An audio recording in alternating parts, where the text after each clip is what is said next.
രണ്ടാംഘട്ട തദ്ദേശ തെരഞ്ഞെടുപ്പിന്റെ പരസ്യ പ്രചരണത്തിന് ആവേശകരമായ പരിസമാപ്തി. മറ്റന്നാൾ തൃശൂർ മുതൽ കാസർഗോഡ് വരെയുള്ള 7 ജില്ലകൾ കൂടി പോളിംഗ് ബൂത്തിലേക്ക് നീങ്ങും. വടക്കൻ ജില്ലകളിലെ തദ്ദേശ സ്ഥാപനങ്ങളിൽ BJP നില മെച്ചപ്പെടുത്തുമെന്ന പ്രചരണം ശക്തമായതോടെ ഇടത് വലത് മുന്നണികൾ ആശങ്കയിലാണ്.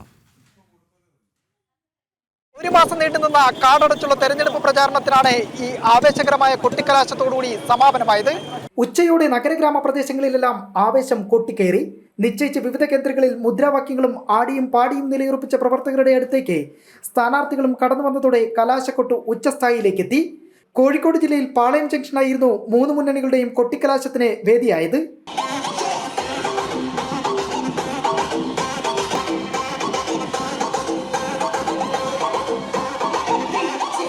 ത്രികോണ പോരാട്ടം നടക്കുന്ന കോഴിക്കോട് കോർപ്പറേഷനിൽ ഭരണം നേടുക എന്നതാണ് BJPയുടെ ലക്ഷ്യം. വികസന വാഗ്ദാനമാണ് LDF ഉയർത്തുന്ന വാദം.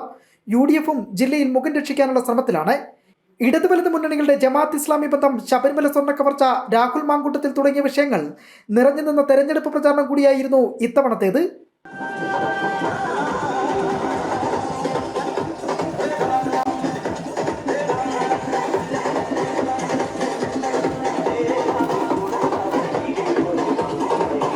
മലപ്പുറം ജില്ലയിലും കൊട്ടിക്കലാശം ആവേശം തീർത്തു.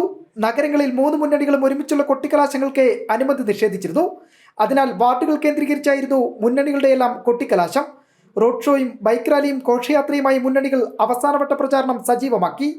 ഇടത് വലത് മുന്നണികളുടെ NDAക്കെതിരായുള്ള തെറ്റായ പ്രചരണങ്ങൾക്ക് ഇത്തവണ തെരഞ്ഞെടുപ്പിലൂടെ ജനങ്ങൾ മറുപടി നൽകുമെന്ന് BJP നേതാവ് അഡ്വക്കേറ്റ് ശങ്കുട്ടി ദാസ് പറഞ്ഞു. ഒരു വിഭാഗം ജനങ്ങളെ ബോധപൂർവം തെറ്റായിട്ടുള്ള വാർത്തകൾ കൊടുത്തും തെറ്റായിട്ടുള്ള പ്രചരണങ്ങൾ നടത്തിയും എല്ലാ കാലത്തും BJPയോട് മാറ്റി നിർത്താം, BJPയുടെ ഒരു ശത്രുക്കളായിട്ട് അവരെ എല്ലാ കാലത്തും പ്രതിഷ്ഠിക്കാം എന്നുള്ള 2 മുന്നണികളുടെയും വ്യാമോഹം തകർന്ന് തരിപ്പണമായിട്ടുള്ളൊരു തെരഞ്ഞെടുപ്പാണിത്.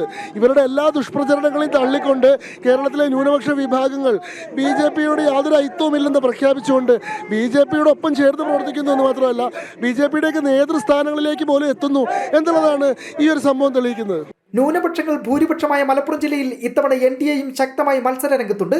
നിരവധി ന്യൂനപക്ഷ വിഭാഗത്തിൽപ്പെട്ട സ്ഥാനാർത്ഥികളും NDAയുടെ ഭാഗമായി മത്സര രംഗത്തുണ്ട്. കണ്ണൂർ ജില്ലയിൽ നിറഞ്ഞ ആവേശമായിരുന്നു കലാശക്കൊട്ടിൽ ഉയർന്നത്. കണ്ണൂർ പ്രഭാത് ജംഗ്ഷനിൽ നിന്ന് ആരംഭിച്ച തെരഞ്ഞെടുപ്പ് റാലി മുനീശ്വരൻ കോവിലിന് സമീപത്ത് സമാപിച്ചു. BJP ദേശീയ ഉപാധ്യക്ഷൻ AP അബ്ദുള്ളക്കുട്ടി, ദേശീയ സമിതി അംഗം C രഘുനാഥ്, നോർത്ത് ജില്ലാ പ്രസിഡന്റ് KK വിനോദ് കുമാർ എന്നിവർ കലാശക്കൊട്ടിന് നേതൃത്വം നൽകി. സ്ഥാനാർത്ഥികളും നിരവധി പ്രവർത്തകരും കൊട്ടിക്കലാശത്തിന്റെ ഭാഗമായി. ശബരിമല സ്വർണ്ണക്കൊള്ള നടത്തിയവർക്കുള്ള ശക്തമായ മറുപടിയാകും ഈ തെരഞ്ഞെടുപ്പെന്ന് BJP ദേശീയ ഉപാധ്യക്ഷൻ AP അബ്ദുള്ളക്കുട്ടി പറഞ്ഞു.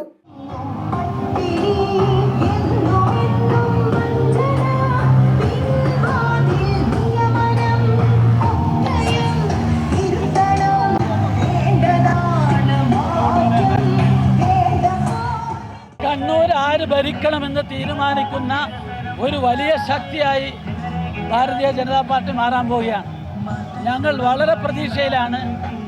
നല്ല വിജയം, ഒരുപാട് സീറ്റുകളിൽ താമര വിരിയുന്ന ഒരു തെരഞ്ഞെടുപ്പായിരിക്കും.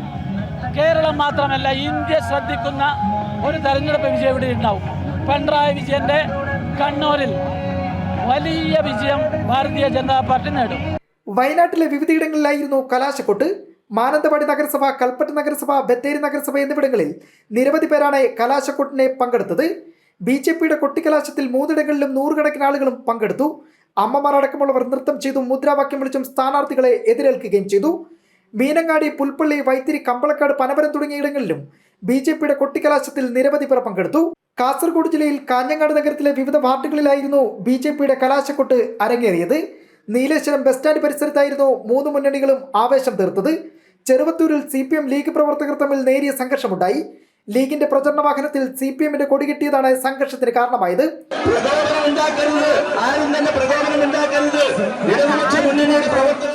വിവിധ ബ്യൂറോ റിപ്പോർട്ടുകളുടെ ജനം, കോഴിക്കോട്.